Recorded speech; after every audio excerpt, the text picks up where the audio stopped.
بسم اللہ الرحمن الرحیم، السلام علیکم۔ میں ہوں آپ کا بھائی عباس حمدانی اور آپ دیکھ رہے ہیں جعفری آرٹ ٹی وی۔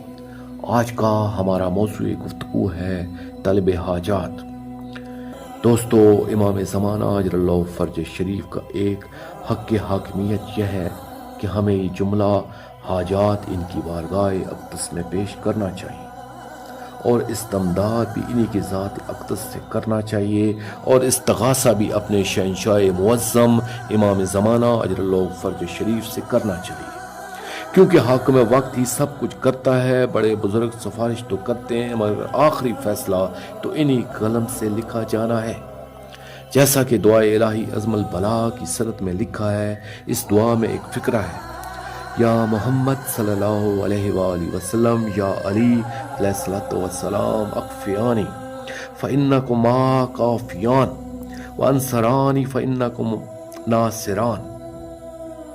یا مولائی یا صاحب الزمان، الغوث الغوث الغوث، ادرکنی ادرکنی ادرکنی۔ راوی کہتا ہے کہ جب اپنا نام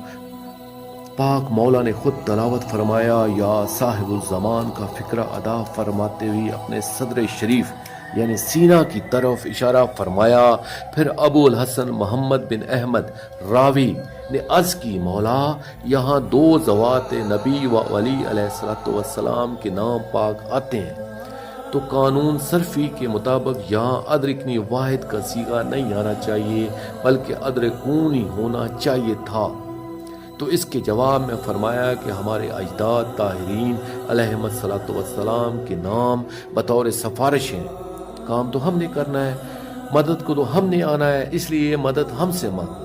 کیونکہ یہ حاکم زمانہ ہے، اس لیے فرمایا انہی سے فریاد انہی سے کرنا ہے، اور یہ ان کا حق حاکمیت ہے، اور ہمارا فرض محکومیت یہی ہے کہ ہر آزمائش میں انہی سے مدد چاہیں۔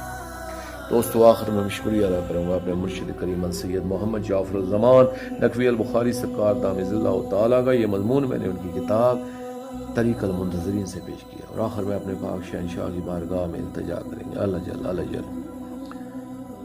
یا ولی العالمین اجر اللہ تعالیٰ فرجک و صلوات اللہ علیہ، یا ربا محمد و آل محمد صلی اللہ محمد و آل محمد، واجل فرجا آل محمد صلی اللہ علیہ وآلہ